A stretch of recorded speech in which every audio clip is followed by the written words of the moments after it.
The Zilani had been the peacekeepers of space for over 3,000 years. Their beautiful crystal ships moved quietly between green planets, where everyone lived in harmony. But now, Ambassador Veltar was shaking with fear as he held an emergency communication device. Another star system had just been destroyed by the Vorthok swarm.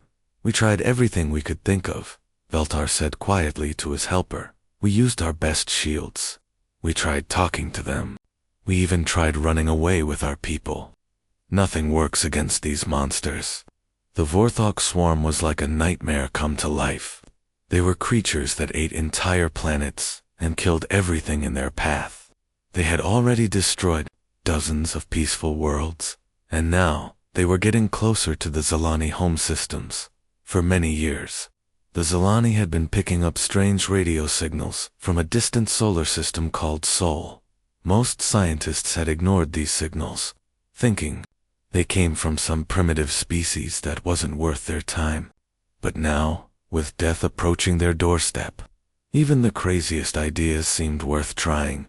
The beings from Sol called themselves humans, and they lived on something that made no sense to the Zilani. Their planet Earth was classified as a death world.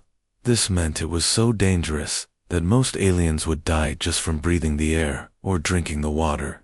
How could any intelligent life survive on such a horrible place? Meanwhile, on the other side of the galaxy, Lieutenant Commander Jake Thompson was having a normal day at the Armstrong Orbital Defense Station. He had seen a lot of strange things in his 20 years of military service, so when the alien message came through the translation computers, he just shrugged his shoulders. Admiral Morrison, Jake called across the command center. "We got some aliens trying to contact us. They sound pretty upset about something." Admiral Kate Morrison walked over and looked at the message on Jake's screen. She had gray hair and tired eyes from years of protecting Earth from asteroids and space pirates. "What do they want?" "Looks like they're in trouble with some bad guys," called the voice. "They want our help," Jake explained, pointing at the translated text. Kate raised an eyebrow. "They traveled all the way here to ask us for help. They must be really desperate." 3 days later, a strange alien ship appeared at the edge of Earth's solar system. The ship looked like it was made of living crystal, but it was badly damaged. Burn marks covered its surface, and several sections looked like they had been melted by acid. Inside the ship, Ambassador Veltar and his small crew were barely alive. The journey through what humans called normal space had nearly killed them. The radiation levels that humans considered safe were poisonous to the Zilani. The temperature that felt comfortable to humans was freezing cold to them. "How do they live in this terrible place?" whispered Veltar Sade, as their ship's sensors detected the harsh conditions around Earth. When the Zilani ship finally reached Earth's orbit, they expected to find a species hiding in underground bunkers, afraid of their own deadly planet. Instead, they saw something that shocked them completely. Humans had built massive space stations that floated easily in the deadly radiation of space. Their ships were tough and strong, designed to work, even when half broken. Human cities covered the surface of their dangerous planet, and the people seemed happy and healthy. "This makes no sense," Veltar said, staring at the images on his screen. "How can they be so strong when they live on such a deadly world?" What the Zilani didn't understand was that living on Earth had made humans into something special. Every day on Earth was like military training. Humans dealt with poisonous animals, deadly storms, diseases, earthquakes, and 100 other dangers. This constant battle for survival had made them incredibly tough and smart about fighting. When other aliens heard about Earth, they felt sorry for humans, thinking they must live terrible lives. But humans had learned to love the challenge. They turned their dangerous planet into their greatest strength. As the Zilani ship approached the human space station, Admiral Morrison prepared to meet their first alien visitors. She had no idea that this meeting would change the entire galaxy forever. The desperate aliens were about to discover that sometimes, when you need someone to fight monsters, you have to ask the monsters that learned how to be heroes. Captain Mike Davis stood on the bridge of the UES Wolverine, looking out at the stars ahead. His ship was humanity's answer to the Zilani's desperate call for help. The Wolverine wasn't the prettiest ship in the fleet, but it was built like a tank. Human engineers had designed it with one simple rule: it had to keep fighting, even when everything went wrong. 200 brave men and women had volunteered for this mission. They all knew the truth. They might never see Earth again, but that didn't stop them from joking around and acting like they were going on a camping trip instead of facing an alien army that had destroyed entire civilizations. "Hey, Captain," called out Navigation Officer Lisa Park from her station. "We're about to meet our new friends. 30 seconds until contact with those Vorthok things." Ambassador Viltar, the Zilani diplomat who had begged for human help, stood nervously on the bridge. He couldn't believe what he was seeing. When his people prepared for battle, they sealed themselves inside protective armor and hid in the safest parts of their ships. But these humans were walking around in normal clothes, drinking coffee, and acting like nothing dangerous was happening. "Captain Davis," Veltar whispered, his voice shaking, "your warriors don't seem afraid at all. How is this possible?" Mike Davis turned and smiled at the alien. His smile showed his teeth, which reminded Veltar uncomfortably of the predators from his home world. "Afraid? Ambassador, this is just Tuesday for us. You should see what we're like when we're actually having fun." The human crew was checking their weapons with the same casual attitude they might use to check their email. These weren't the elegant energy weapons that most civilized species used.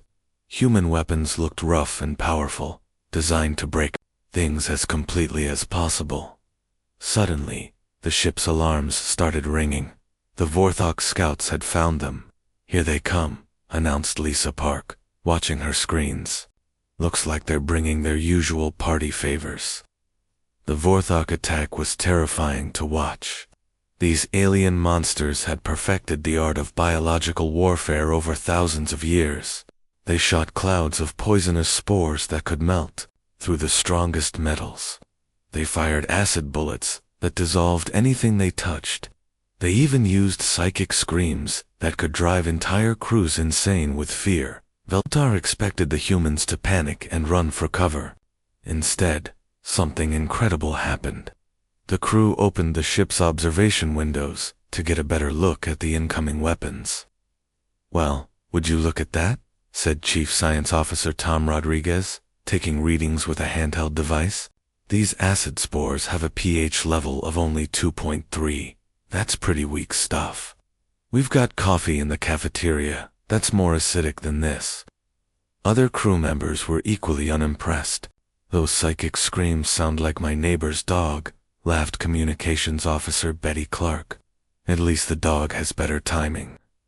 The Zilani ambassador watched in amazement as the human crew treated the Vorthok's most deadly weapons like minor inconveniences. When toxic gas started leaking into the ship, the humans just put on simple masks and kept working. When acid started eating through the hull, they patched it up with some kind of super strong tape and continued fighting. "How are you doing this?" Veltar asked in wonder.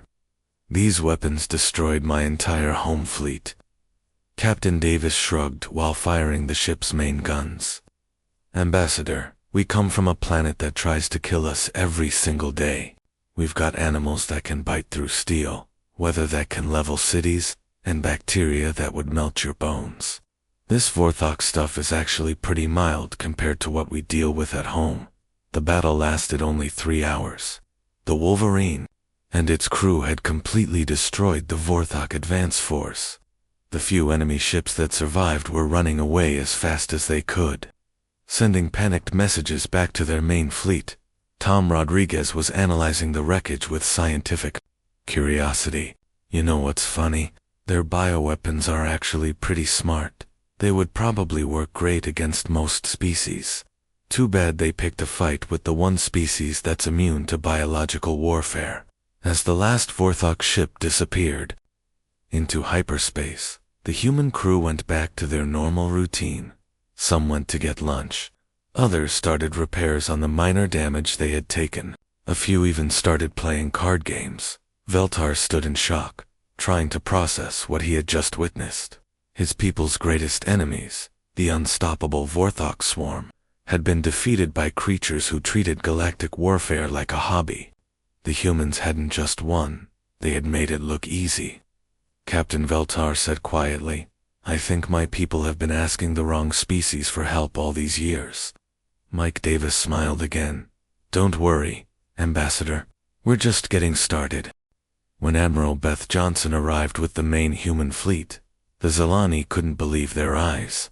50 massive warships dropped out of hyperspace, and every single one looked like it had been built by someone who expected the worst possible things to happen. These weren't the sleek, beautiful vessels that most advanced civilizations used.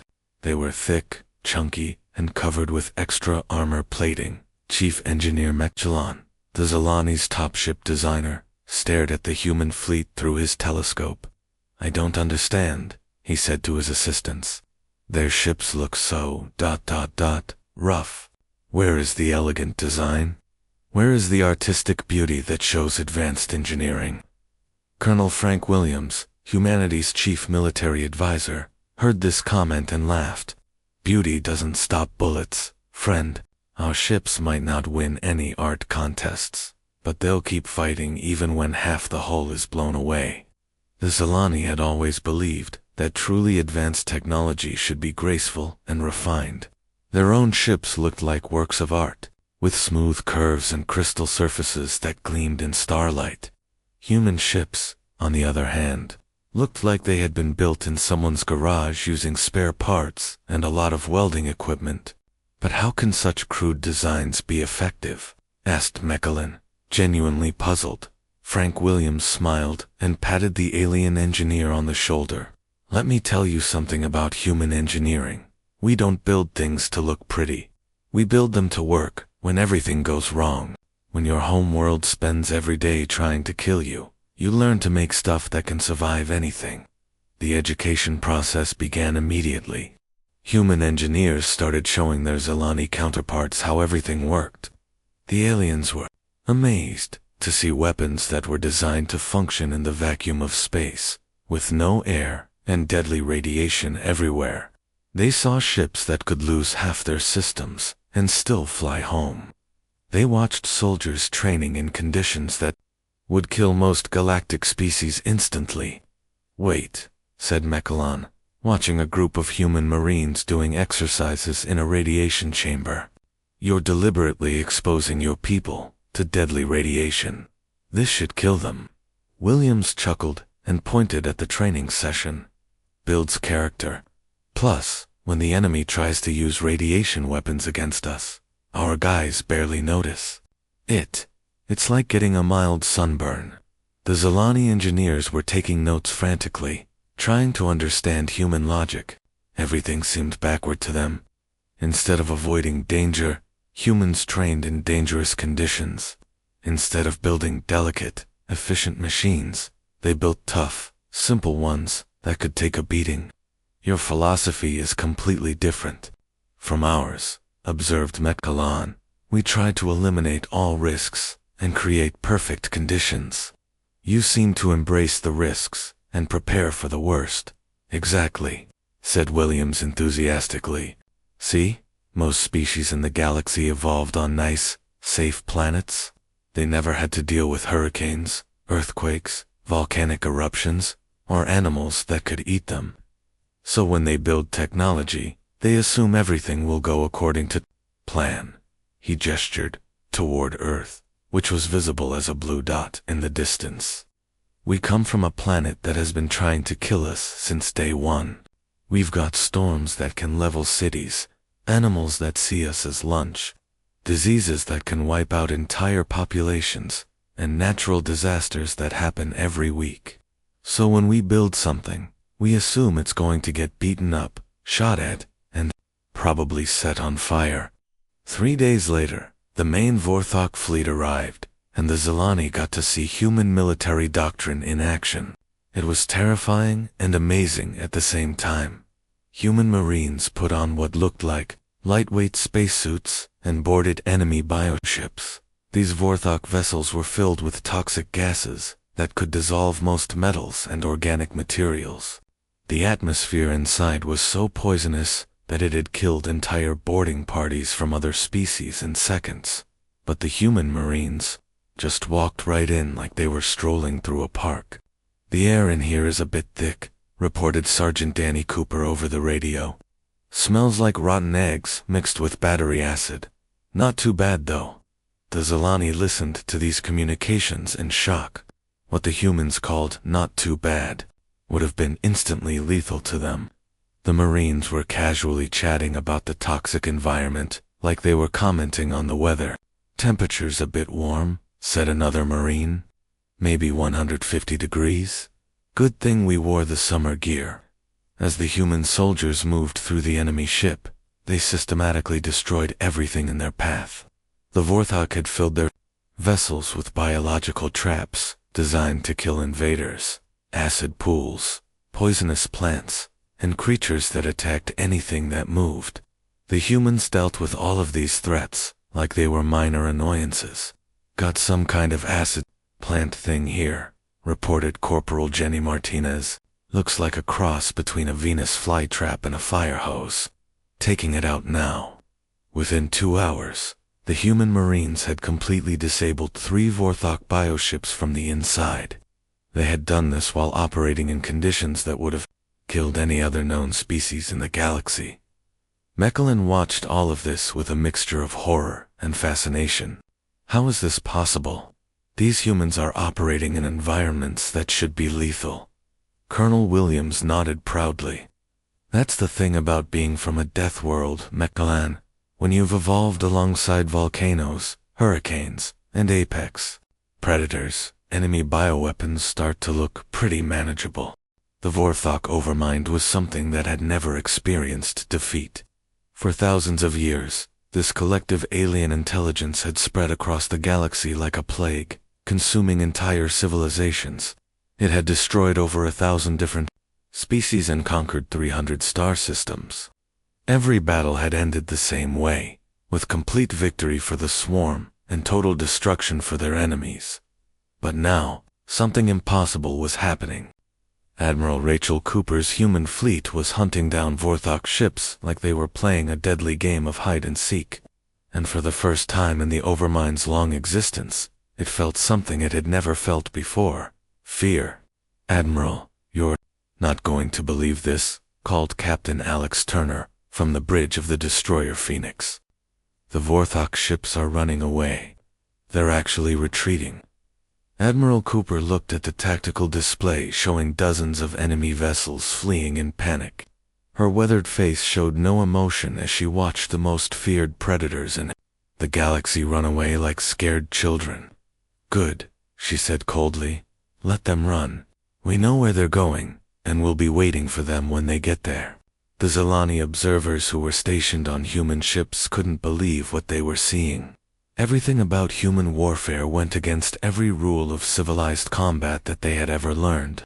When most species fought in space, they tried to keep their distance and use long-range weapons. They avoided unnecessary risks and always had escape plans ready. Humans did the exact opposite.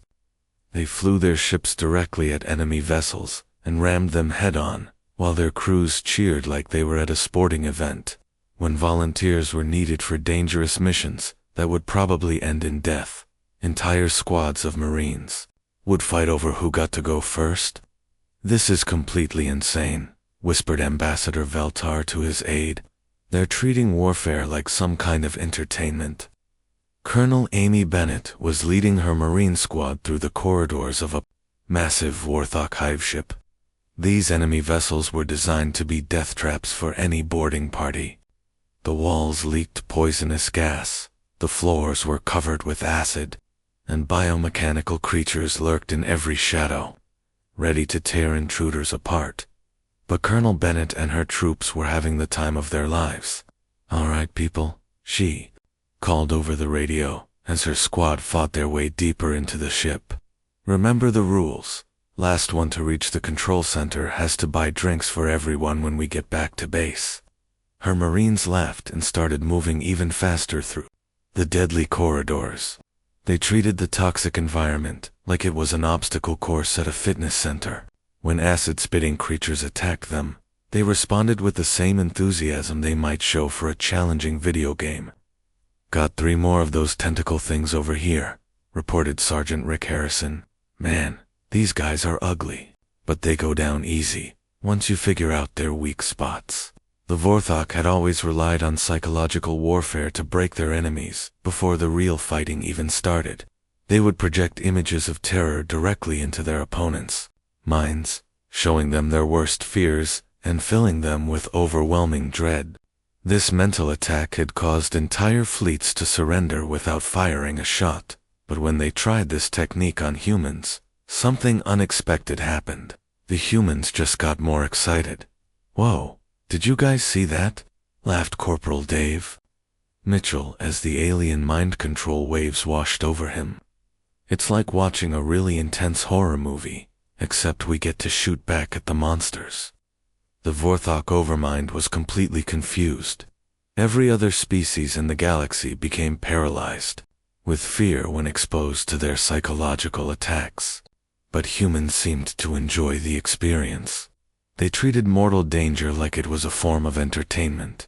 Private Jenny Walsh was fighting her way through a corridor filled with biomechanical nightmares when the Vorthok tried to overwhelm her mind with images of death and destruction. Instead of becoming terrified, she started laughing.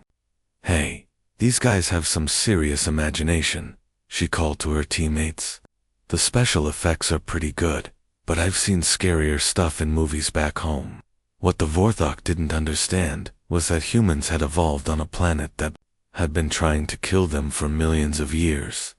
They had developed an unusual relationship with danger instead of avoiding it.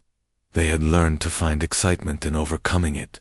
Extreme sports, horror movies, dangerous hobbies. Humans actively sought out activities that would terrify most other species. The hive mind tried to process this information and failed completely. How could any intelligent species enjoy being in mortal danger? How could they treat certain death as a team-building exercise? As more human ships arrived in each system, the Vorthok retreat became a full-scale panic. Ships that had never run from anything in their existence were fleeing as fast as their bioengines could carry them. The Overmind sent out desperate messages to all parts of the swarm: "Avoid the humans at all costs." "Admiral," reported Captain Turner, "we're getting intercepted communications from the enemy. It looks like they're telling all their forces to stay away from human ships. They're actually more afraid of us than we are of them." Admiral Cooper smiled for the first time in weeks. "Good. Fear is a weapon too. And it looks like we're better at using it than they are." For the first time in galactic history, the unstoppable Vorthok swarm was in full retreat. The predators had become the prey, and they didn't know how to handle it. The humans had shown them something they had never encountered before: a species that turned fear into fun and treated impossible odds as a personal challenge. The pack was awake, and the galaxy would never be the same.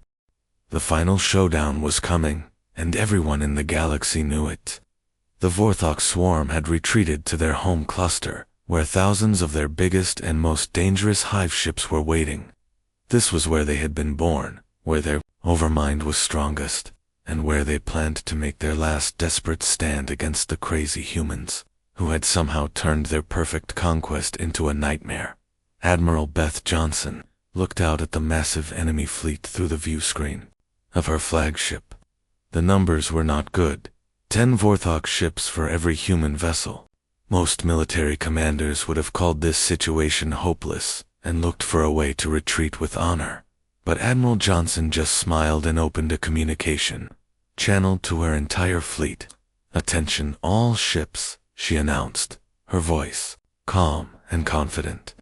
"I want everyone to look at those enemy numbers and remember something important. We're not just fighting for Earth today.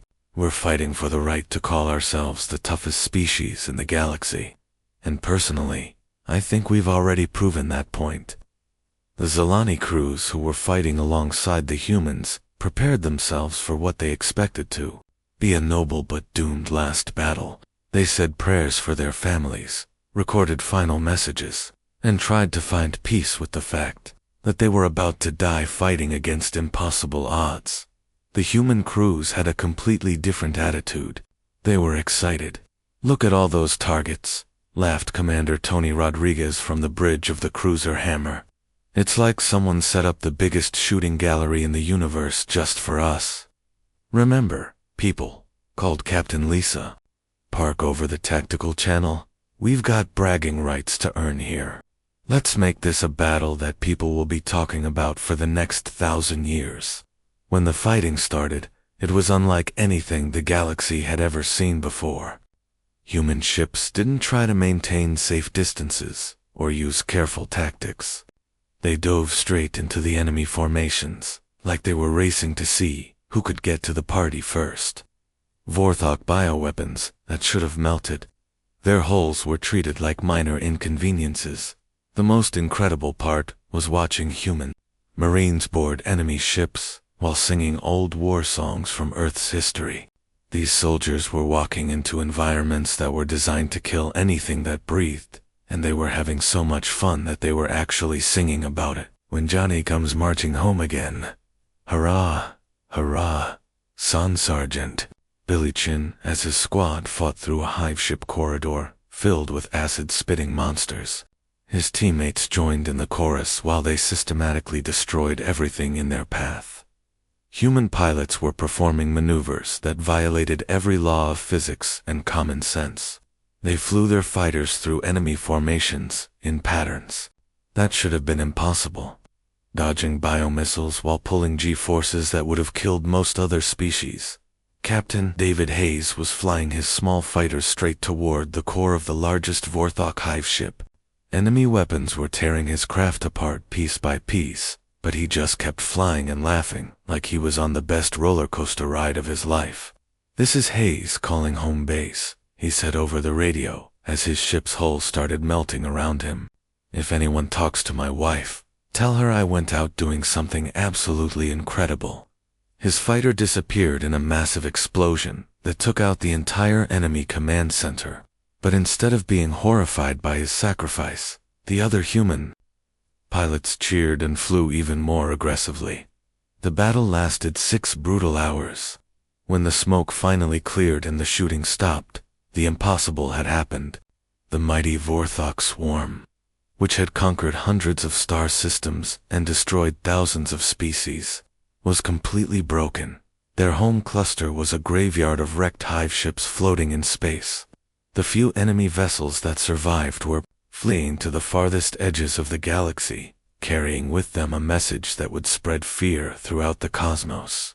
Somewhere out there lived beings who were too crazy to be defeated. Ambassador Veltar stood on Admiral Johnson's bridge, watching the human crews celebrate their victory. They were acting the same way they had when facing certain death, with casual confidence and infectious enthusiasm.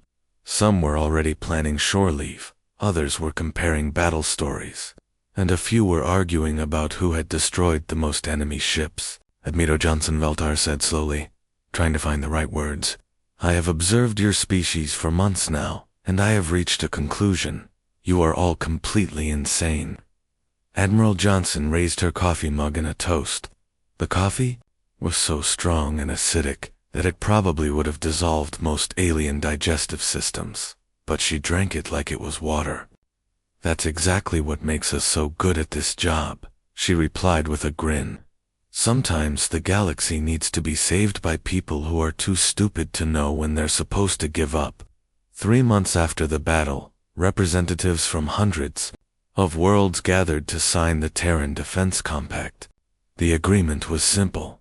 Humanity would serve as the galaxy's protectors against threats that were too dangerous for civilized species to handle. It made perfect sense when you thought about it. When your home planet spends every single day trying to kill you with natural disasters, poisonous animals, deadly diseases, and extreme weather, fighting alien monsters, starts to seem pretty manageable.